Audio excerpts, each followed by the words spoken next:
Hail champions, and welcome to my Nerd Forge. This video is going to be about our upcoming tabletop role-playing game, Shadows of the Forgotten. So this is the first part of probably quite a few parts of the lore and backstory of Shadows of the Forgotten. I did a video last week kind of explaining what Shadows of the Forgotten is. I was pretty brief and basic on it. This is going to get a little bit more in-depth about the creation of things and how things came to be.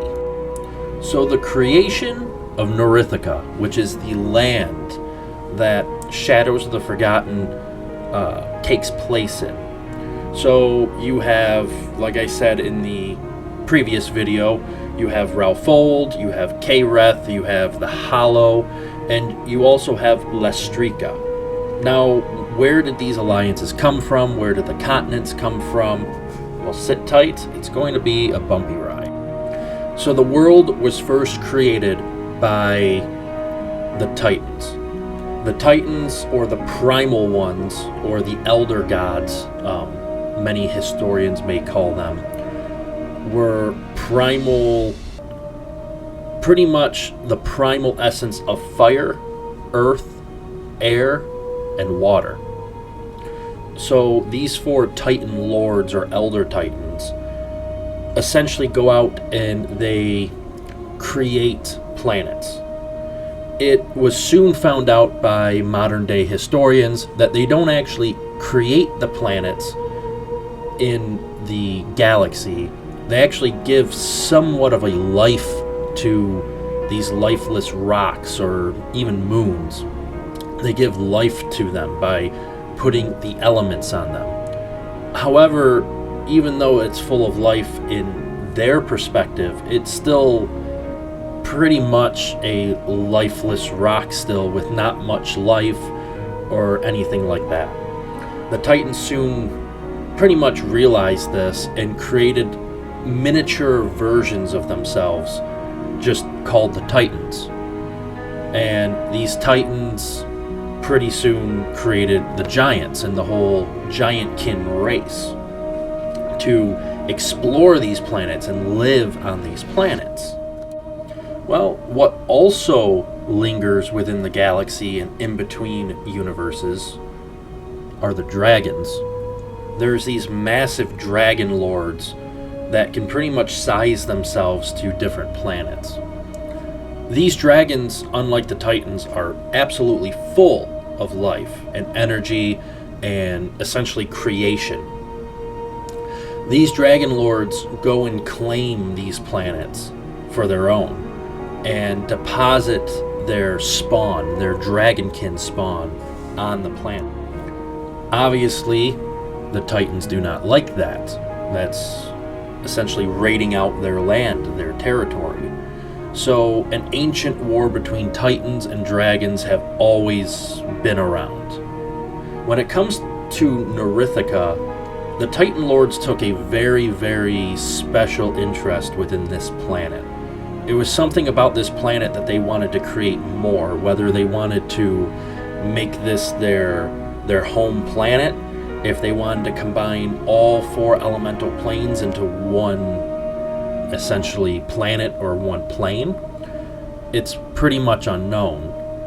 But when the dragons saw that they took such a fine interest within Norithica, like they really got the fine details down in the landscape, the dragons had to have it. So, obviously, the dragons went and invaded Norithica and deposited many of their most strongest spawn on there to wage war with the Titans. Now to the actual pantheon, the actual gods themselves. Somewhere deep within the void, or even across the void, lingering in other galaxies or universes, the gods were spawned. However, they didn't really have much meaning. Somehow, which is unknown to researchers and historians, the gods ended up in the void, with this war going on, this primal war going on between the giants and the dragons, the titans. Their energy, their bloodlust, ended up ripping a small rift within the universe of Norithica that Norithica sits in, and it actually leaked into the void. Well, this small rift actually called upon greater powers, which would be the pantheon, or the gods that we know them today. These gods quickly saw what was going on within this galaxy, and they needed to find a seat of power. So the gods, being both good, evil, and neutral, they combined their power together to create a large, almost like planet-sized throne for themselves. This throne is called Seat of the Pantheon. And from here, this is where the gods sat on their correct thrones, and they basically started trying to rule this universe, this galaxy that Norithica sits in. And obviously they had to gain a lot of power and influence in order to try to wage war against the titans and the dragons. So they started creating. They also started to manifest their own life. When they saw Norithica from their seat, from their thrones, high up within the heavens, they knew that they had to go at this a different angle. Because both the titans and the dragons were both very large, powerful, strength-based creatures. And the gods believed there needed to be a finer touch to this world. So the gods created the ancient elves. These first generation of elves were very, let's just say, elegant. They had quite a bit of strength compared to the modern day elves. And they were also immortal, and they had godlike abilities and spells. So Norithica, the world that we know it, became a battleground, a key battleground for three new alliances: the Titans, the Dragons, and the Gods, all with their own creations, waging war on each other, destroying the planet. Now, the ancient war between the Titans and the Dragons, that took a toll itself on Norithica. Two very intimidating presences basically going at it head to head. When the elves came into play, the dragons had a lot of intelligence. Now, the Titans are very intelligent creatures compared to like modern day giants or even humans, but they weren't as intelligent as the dragons. The dragons pretty much withdrew. They found their own, let's say, land or island to kind of withdraw to, and they went into hiding. They decided to watch. They didn't know what these new elves or what the gods were up to. So they wanted to keep a close eye on it. This caused the elves and the Titans to wage war against each other, to try to dwindle each other down. Well, this war, which we'll get a little bit more in depth to on another video down the line, but this war actually caused the upbringing of the dwarves and the awakening of the dwarves within the holy mountains in Raufold.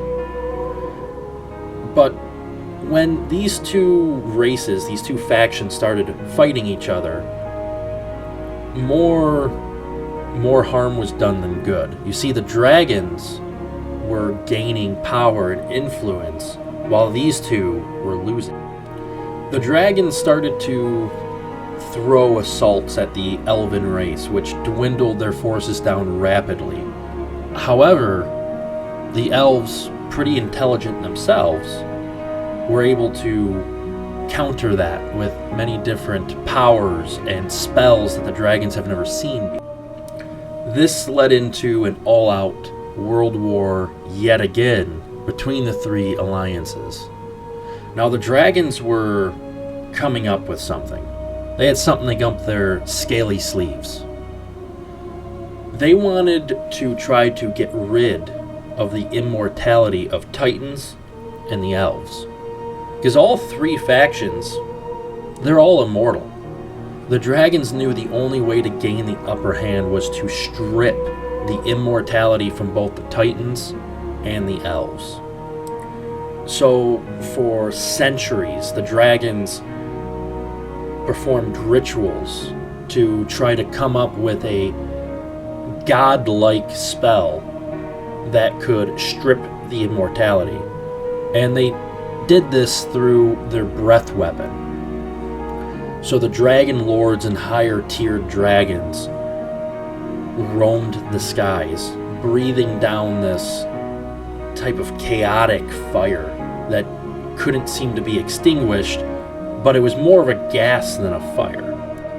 When inhaled, a lot of even the other dragonkin, but mainly the elves, their allies, the Titans, when they breathed this in, this sickening residue, it made them fall ill. Not ill to where they couldn't fight anymore, but ill to where they started to age.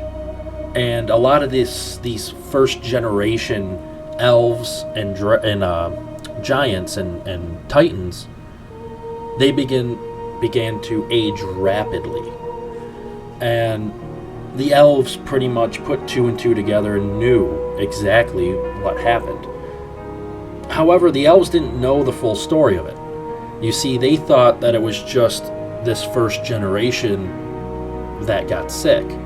However, it was also their offspring. All the offspring from the Titans and the elves would no longer become immortal.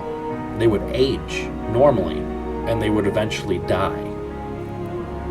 This allowed the dragons to go back into hiding and then just wait out the deaths of these powerful lieutenants and generals. And then when the weaker spawns come in, that's when the dragons would reappear and wipe them out once and for all. Now, the gods were extremely, let's say, surprised.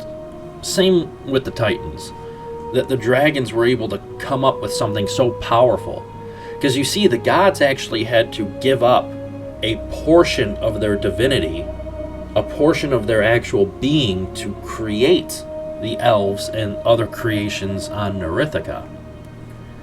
When this immortality was stripped or erased, the gods, a part of their divinity was gone forever. They didn't get that back. They couldn't regenerate it. The only way for the gods to actually restore immortality in their creations was to rip another portion of divinity, of life, from themselves to do it. Obviously, they had a very large council meeting, and it was quickly rejected. They did not want to keep sacrificing their powers until they were nothing. So they kept the elves mortal. The Titans pretty much had the same issue going on. But the Titans already sacrificed much of their power into the world itself, and they didn't have enough to actually give to their creations to make them immortal once more. But let me know in the comment section below what you guys think about this first installment to the lore and the backstory of our new tabletop game, Shadows of the Forgotten. Are there any questions that you guys have? Is there something that you might want to see, or maybe a twist on something? And like always, if you guys want to join us in creating this game, we are going to be starting up a Kickstarter soon. More details in a whole different video on that. But we do have our Patreon up and running right now. If you wanted to go over and pledge yourselves to our Patreon, you'll basically stay in the loop with all new videos. You'll have access to behind the scene lore videos and kind of behind the scenes in the makings of Shadows of the Forgotten. Not to mention, we have a bunch of merchandise, we have cool loot boxes, we have shout outs, we have a lot of stuff to offer you if you're willing to basically follow us through this new journey or adventure that we are creating for you guys.